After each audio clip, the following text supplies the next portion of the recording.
Hello everyone, this is Dikshak Bhatt from Team OYG. On behalf of Team, I welcome you all on this virtual platform. Today we have a wonderful speaker all the way from Kerala.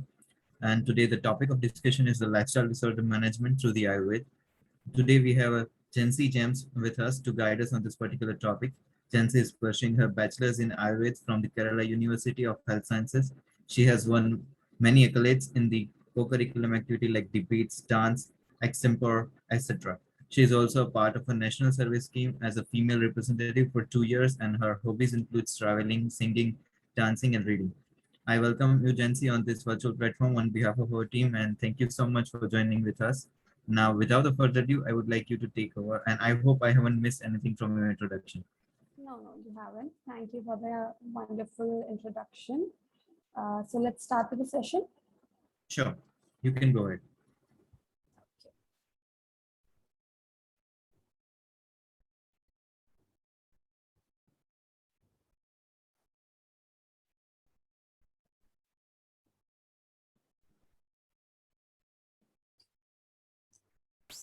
Hello everyone.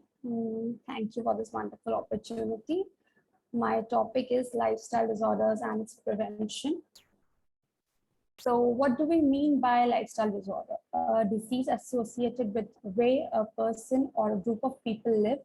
It is different from other diseases as it is potentially preventable. It can be lowered with changes in lifestyle, diet, and environment. So, as the name itself signifies, lifestyle disorders are the disorders which occur due to poor lifestyle.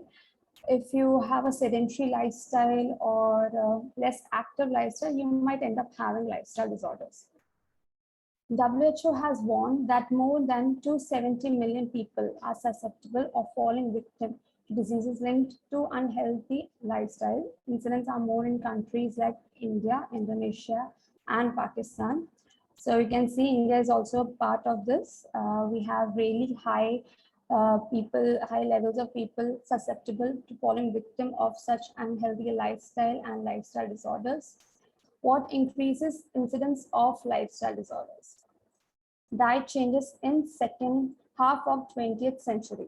So as we all know, 10 to 20 years back, our grandfather or grandmother, we didn't have any kind of lifestyle disorders like diabetes or hypertension.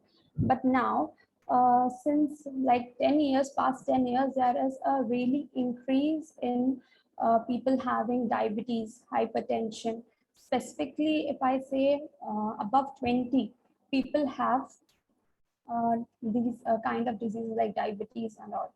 Teenagers are more susceptible to these type of problems like diabetes because main reason is today's generation is more attracted to fast food than homemade food. Increased intake of dairy products, meat, packaged, juice, and beverages. So I'm not against anyone taking dairy products or meat or packed juices. They are fine, but you should notice the one fact that if you're taking that much level of calories, high level of calories, you should also have a really active lifestyle. Okay. If you're taking too much of cheese or red meat, then you should be working out for at least 1 hour a day. Decrease in consumption of food rich in starch and fiber. Uh, it's as the same what I said, packed juices and beverages are more preferred than food rich in starch and fibers like fruits, apple, oranges. Today's generation, people don't prefer vegetables or fruits. They prefer more these packaged stuffs that are really bad for your health. They tend to increase the level of cholesterol, the level of glucose in one's body, which is really bad. Reduced physical activities and large prevalence of obesity, which is associated with smoking, stress of daily routine, substance abuse. So this is a very important part. Reduced physical activities and large prevalence of obesity is associated with smoking. There are many people around us who smoke, and they all, I can guarantee that they all have one of the lifestyle disorders. For example, smoking is directly related to hypertension. It is related to serious related problems. It really affects the blood's capacity to carry oxygen. So it is a very dangerous, what we call lifestyle. Well, if you are smoking on a regular base, or if you are consuming alcohol on a regular base, then by the age of 30, you have high chances of getting cancer or hypertension or arteriosclerosis, etc. Stress of daily routine. So nowadays, people who are working in IT firms, they are exposed to high level of stress. They don't have a minimum 6 to 8 hours of sleep, and that's a really dangerous part of this kind of a lifestyle. When you're exposed to this much stress, then you tend to have obesity because your body's capability on metabolism is gradually reduced. Substance abuse is also related to smoking and alcohol. Affluent society diseases. Affluent society diseases is a term used by doctors which are mainly caused due to reduced physical activity. And am I audible? Yes, you are audible. Okay. Which are mainly caused due to reduced physical activity and increased consumption of fast food and alcohol. So as I said, affluent society diseases are just a technical term used by the doctors for these kind of diseases. Since factors like heredity, age, sex cannot be changed, one must manage his lifestyle to prevent these diseases. So there are some factors that we can control and there are some factors that we cannot control. Heredity, age, sex, these are factors that we cannot control, and lifestyle is a thing that we can control. The amount of food that we are eating, the quality of food, the amount of physical activity that one does in their daily lives, these factors can be controlled by a person, but heredity, age, and sex cannot be controlled. Lifestyle medication. So use of lifestyle interventions in treatment and management of lifestyle disorders. It includes diet rectification, exercise, stress management, smoking cessation, and a variety of non-drug modalities. So basically, what is lifestyle medication? These all are part of lifestyle medication, diet rectification. If you have a good amount of nutrition, a balanced diet, you exercise for minimum 30 minutes a day, you are your stress management, like you are doing yoga or meditation, you don't smoke, and you have a variety of non-drug modalities like these, then you can prevent all these lifestyle disorders. Okay, it is an essential component in treatment of chronic diseases that can be effective when used appropriately with medications. So when I say lifestyle disorders, I mean that these are not acute, they are chronic, and they occur due to like many years of accumulation of various factors like what we call cholesterol or toxins like that. When these things accumulate in your body, they gradually lead to lifestyle disorders. Okay, it is an essential component in treatment of chronic diseases. So hypertension, diabetes, these all are chronic diseases, and it is effective when used with medication. If you are suffering from hypertension or you are suffering from diabetes, then all these lifestyle medications are helpful if you do it with appropriate medications. Emphasis of lifestyle medications: assessing lifestyle, evaluating the risk factors, evaluating the lab reports, discussing the opportunities for intervention, prescribing optimal lifestyle, tracking, and follow-ups. So these are all part or components of lifestyle medications. For example, if you are suffering from diabetes, for example, then what we have to do is we have to assess your lifestyle. That means how much calories you are taking, how much activity you are doing, what is your age, sex. These all are a part of assessing. Evaluating the risk factor: if you are above the age of 40, then you are high at risk. If you are fat, then you are high at risk. And if you have a less fiber rich food in your diet, then also you're high at risk. Evaluating the lab reports, if you're suffering from a lifestyle disorder, is very important that you have a monthly checkup and check the level of how much it is affected. For example, if you're having diabetes, you have to check monthly that what's your sugar level, so that we can evaluate it and plan our treatment likewise. Discussing the opportunities for intervention, prescribing an optimal lifestyle, tracking and follow-ups. Society should practice say no to smoking, alcohol, stress, hypertension. Say yes to low fat, low salt, high fiber diet, physical activity. So as I said before, one should not practice smoking, alcohol in their daily lives, and stress levels. These can be managed by doing yoga and meditation. Hypertension is also correlated with the above three factors. Say yes to low fat, low salt, high fiber diet, physical activity. So low fat, when I say low fat, that doesn't mean that you have to cut fat from your life. You don't have to take fat rich food. No, it's not like that. You have to know that which fat to take. There are two types of fat, that is good fat and bad fat. So if you have like good fat are nuts and almonds, cashews, for example, and bad fat is like cheese, high intake of cheese, or other fatty products. Okay, low salt means you have to have a low salt diet. People who are suffering from diabetes, they often say that I don't take enough sweet in my daily lives, then why am I suffering from diabetes? Okay, salt also plays a very important role. If you are taking a very high amount of salt in your diet, eventually it will lead to water retention and it will make you obese, or it will cause various diseases like um, bloatation or something like that. Okay, high fiber diet, if you are having a really good fiber diet, then it will give you a good bowel movement.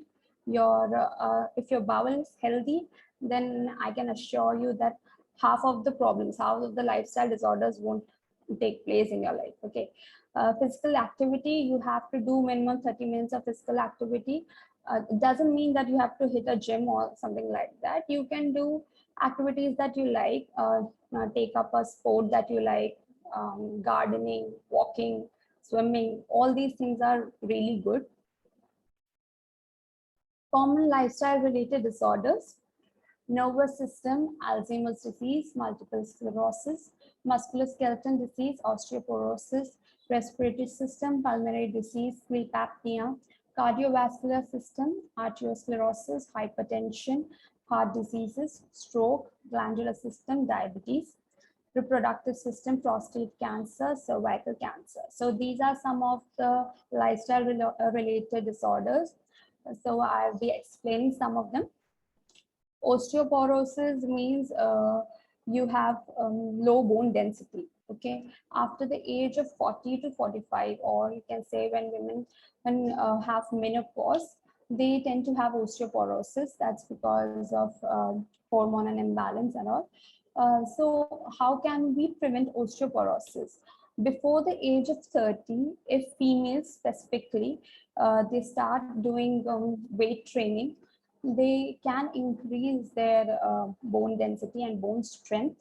And people who take calcium supplements can also prevent these kind of problems. Respiratory system, pulmonary disease, sleep apnea. So respiratory system, I can correlate to smoking problems.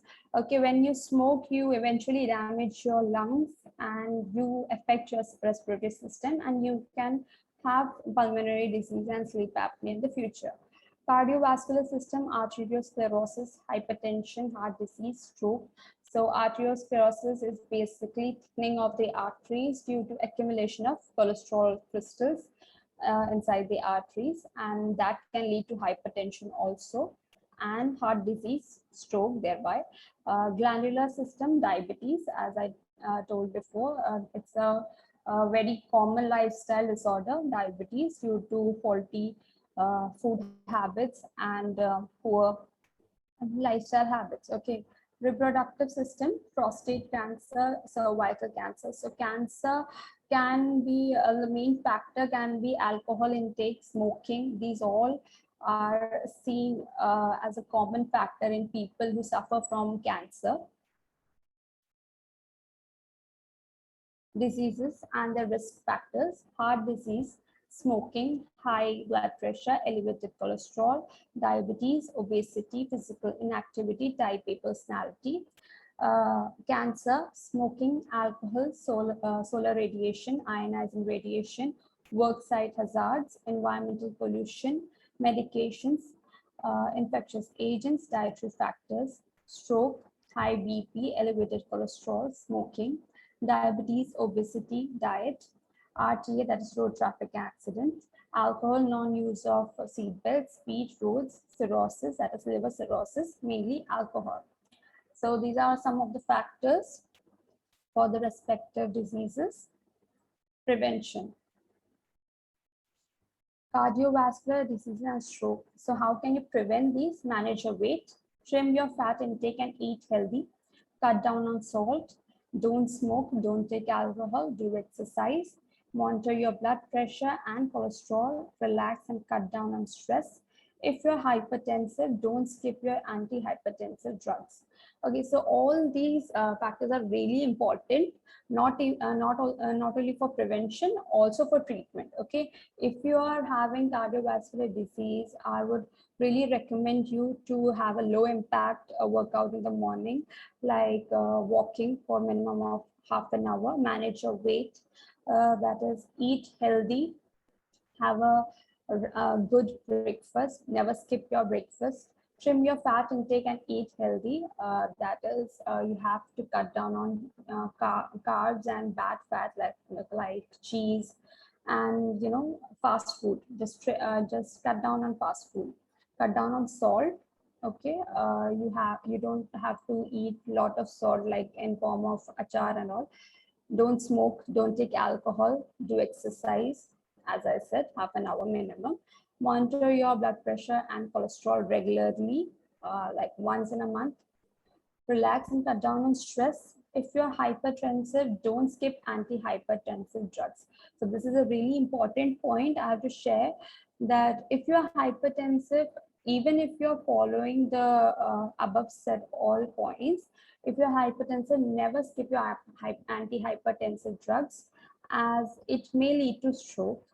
Okay, I have seen many patients that who skip their antihypertensive drugs and they eventually have stroke because of skipping their medications. So never skip your antihypertensive drugs.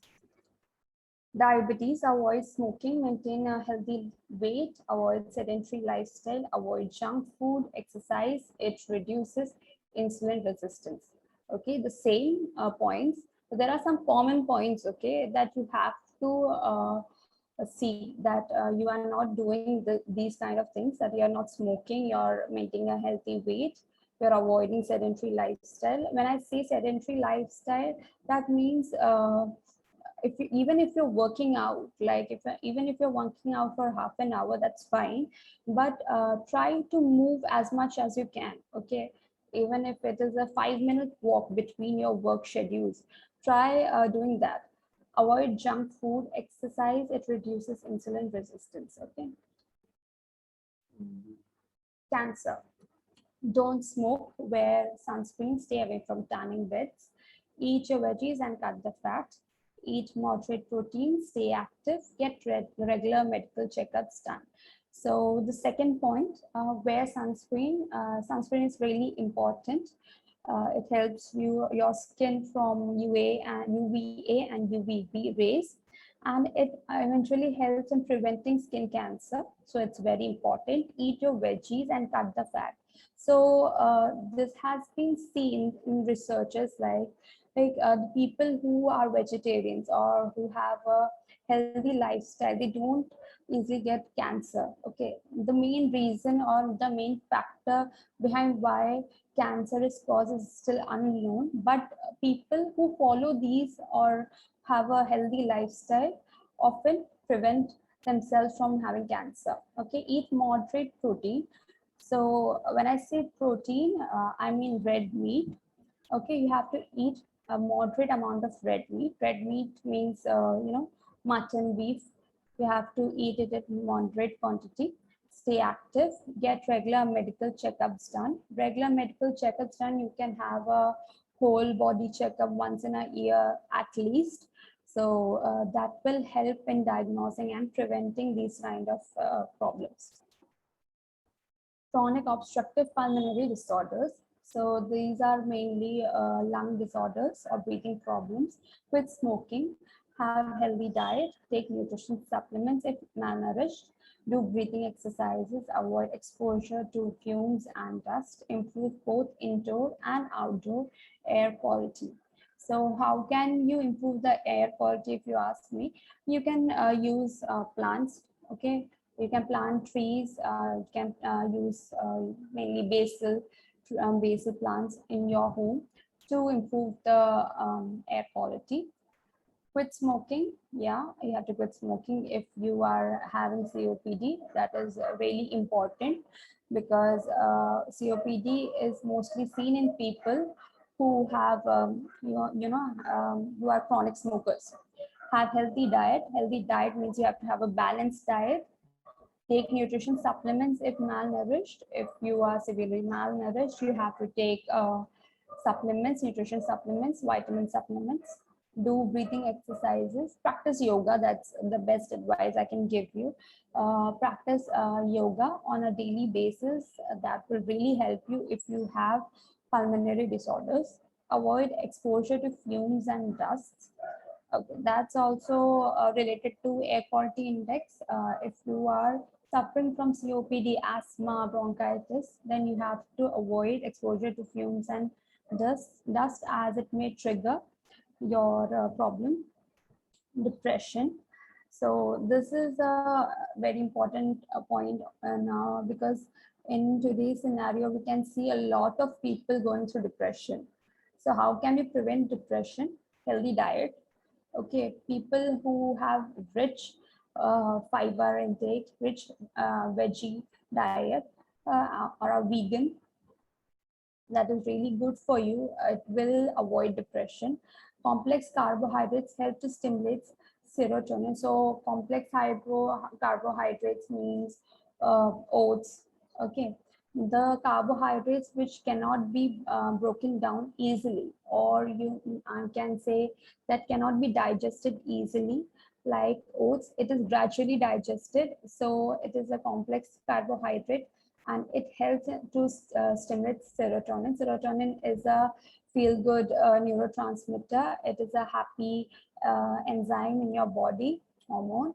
Exercise reduce stress, increases production of natural antidepressants, boosts self-esteem, and provides restful sleep. Okay, so exercising can help you a lot if you're facing depression. It helps in reducing stress. It increases production of natural antidepressants. It boosts your self-esteem, and it also helps in giving you a good sleep. Meditation helps in relieving anxiety. Get a good sleep. Good sleep means minimum of 6 to 8 hours of continuous sound sleep.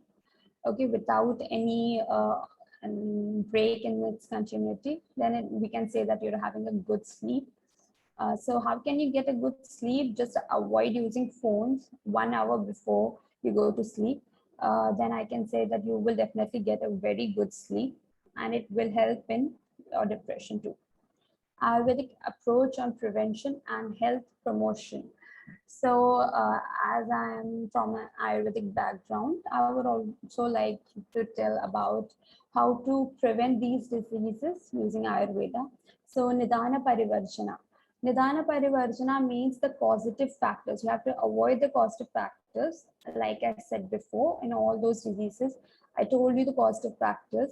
So you have to avoid those nidanas or causative factors.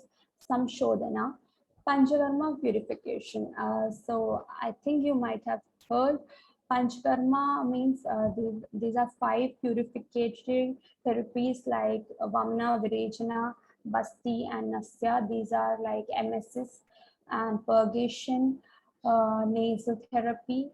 These are all used for samshodhana, that is purification, and they help in getting rid of all the toxins that are accumulated in the body. So as I told you before, that these problems, that these lifestyle disorders are chronic, and they occur due to accumulation of these toxins inside the body for at least 5 to 6 years. Okay. So when we practice samshodhana or panchakarma therapy on a daily basis, we can prevent these all diseases in our lives. Okay. I have seen many people, for example, who follow Ayurveda, and they are like 80 to 85 years old, and they don't have any of these problems. They don't suffer from diabetes. They have a good vision. Okay. So you have to try this if you are really looking forward to preventing these type of problems, health related problems, then do give a try to Panchakarma therapies. Samshamana, that is palliative care. You have to use medications, that is Ayurveda medications you can use to treat these problems. Patya Vyavastha, that is health promoting regimen. So Patya Vyavastha mainly consists of what you should do and what you should not do. Like I told you before, you should have a healthy diet which is rich in veggies and it is balanced. And you should avoid sleeping in the afternoon. That is really helps in, if you sleep in the afternoon, it helps in building up those toxins inside your body. So you should avoid Divaswapna. We call it Divaswapna. You should avoid Divaswapna, and you should have a good sleep, good nidra. Ayurvedic lifestyle concepts. Okay, Dinacharya, Ratricharya, Ritucharya, Shadvrida, and Patya. Dinacharya is a daily code of health conduct. Okay, in Ayurveda, there are a series or a list of things that you have to do in the day. That is called Dinacharya. Ratricharya are the code of conduct for the night, the process that you have to do in the night. Ritucharya, conduct in relation to different seasons. So Ritucharya is also mainly those Shodhana processes that you have to do in specific seasons. These Panchakarma that I told you before, Vamna, Virechana, Basti, Nasya, and Raktamoshna, you have to do these things, you have to practice these things in specific seasons so that you can get rid of all the toxins in your body. Shadvrida is personal and social hygiene. So in Ayurveda, we also say that if you're mentally you're healthy, you're physically healthy. So if you follow Shadvrida, that is you have a good mind, good way of interacting with people, you have good hygiene, you have a good social hygiene, then you will have a really good physical strength and physical health. Patya, nutrition and dietetics. Nutrition and dietetics, like I told you before, you have to have a really good balanced meal. You have to have a sattvika ahara, we call it. That is good food. That is good healthy food, and not unlike those packed stuffs that we get nowadays. You have to have good homemade food. Okay, that's what I mean by patya. Minimum recommendation for physical activity by WHO. Children and young people, moderate intensity activity for at least 6 minutes per day. Adults, at least 30 minutes of exercise. Most of it, not if not all days. Should include flexibility, muscle strength, and endurance exercise twice a week. 60 to 90 minutes to improve when already in poor health or to lose weight. Moderate exercises, brisk walking, swimming, cycling, gardening with moderate efforts. So this is the recommendation of physical activity from WHO. So like I said, adults, you have to do minimum of 30 minutes of exercise. Look, exercise should be taken as a part of our daily routine. The same way like we include our fooding habits, our personal hygiene. Exercising is also as important as having a good diet. Okay, that helps in building up your muscles and giving your body good strength, for refreshing your mind. Okay, so it's really important. 6 to 90 minutes to improve when already in poor health or to lose weight. If you are obese, you have to do 60 minutes of exercise. And if you are obese, try to have a calorie deficit diet on daily basis. Moderate exercises, brisk walking, swimming, cycling, gardening. So brisk walking, I would really advise old age people or people who are suffering from cholesterol issues and diabetes issues. This is a really very good exercise for you. You can walk at least for 30 minutes, brisk walking. It helps in losing weight and it helps in all those diseases. Swimming, cycling, gardening with moderate effort. Okay, thank you.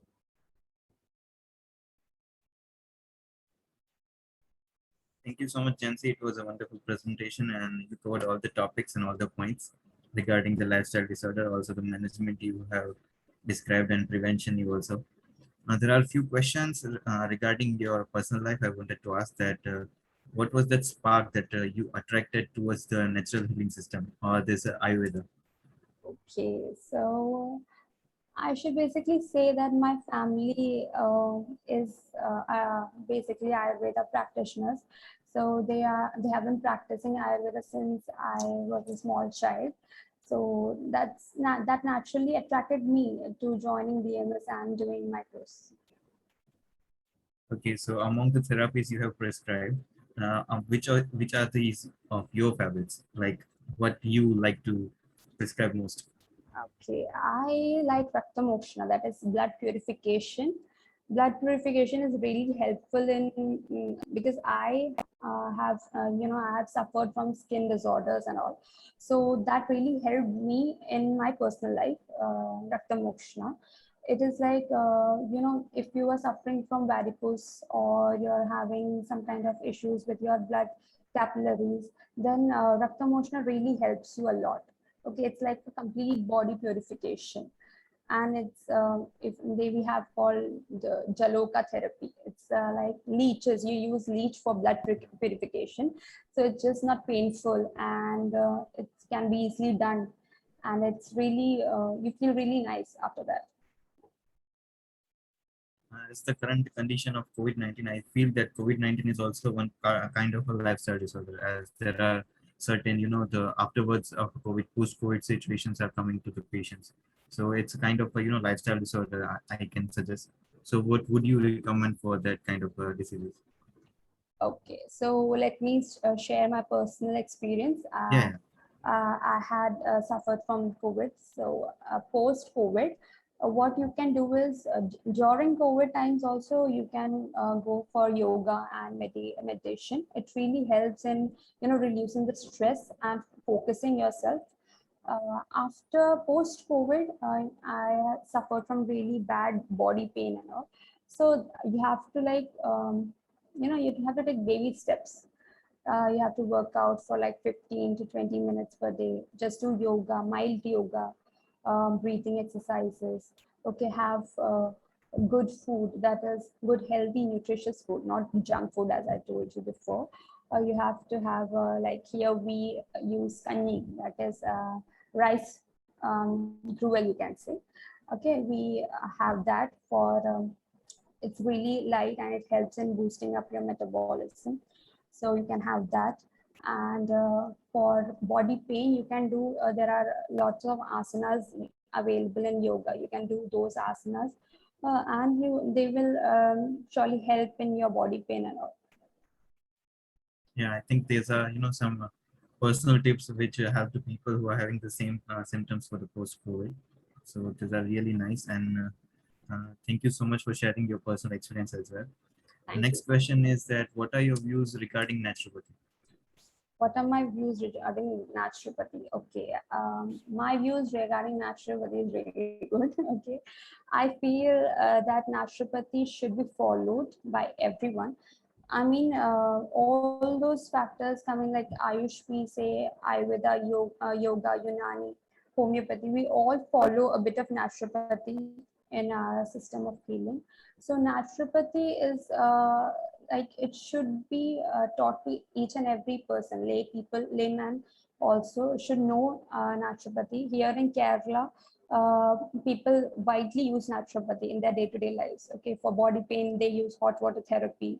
Okay, and there are many things that we can learn from yoga and naturopathy. So we should involve that in our day-to-day lives, specifically for old age people. It's very good.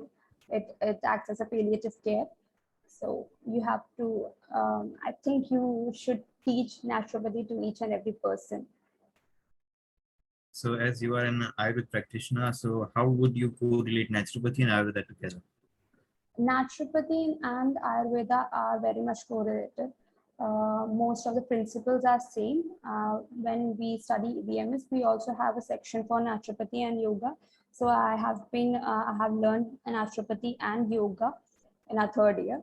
So it's really important. Naturopathy, you can say Ayurveda and naturopathy are very much linked. The principles are very much linked. As in naturopathy, we use natural things around us like the soil, water. So in Ayurveda, we also inculcate a part of naturopathy in our programs. Like for example, in rectal diseases, we use water therapy, ice therapy, we use all those things. So it is pretty much related. Yeah. So now moving forward to the end of the session, there are last two questions from my side. One question is that according to you, what are the skills that healthcare professionals should have for a successful career? Okay, for a successful career, I think health professionals should have empathy, first thing. If we cannot understand what a patient is going through, and if we cannot, speak to them and convince them, and take them in a bit positive way, when a person who is suffering from a serious illness or ailment, when they come to a doctor, they expect some kind of positive vibes from the doctor. So first thing is that you have to be convincing. Second thing, you should be very good at your profession. Okay, you should be good at whatever you're doing, whatever you're practicing about. You should be good at that. If you are skillful, then of course you can help your patients after that, right? Thank you so much for this wonderful. And last question is that what are your messages for all the students and interns who are listening to us right now? Okay, to all the students out there, I would like to say that I hope my message has been conveyed to you. Avoid fast food, have a good and healthy lifestyle, uh, and devote your time to your studies. Do not ignore your studies right now. It's really important time in your life. You can say just before 1 year, I was also a student. So I know that it's been a very tough time during these COVID times. So you should motivate yourself. Try to learn. Okay, a person has to learn till you are like, there is no age limit for learning. So you have to keep on learning, keep on updating yourself. That's the best thing you can do. And all the best. Thank you. Thank you so much, Jansi, for connecting with us, and it was really wonderful session. I enjoyed it a lot, and I think all the doubts of the students regarding the topic will have been cleared by your session. So thank you so much for connecting, and I hope in future we get a personal session or a live interaction session with the students and with you. Yeah, sure. Yeah, sure. Thank you. Thank you so much, and have a good day. Yeah, same to you.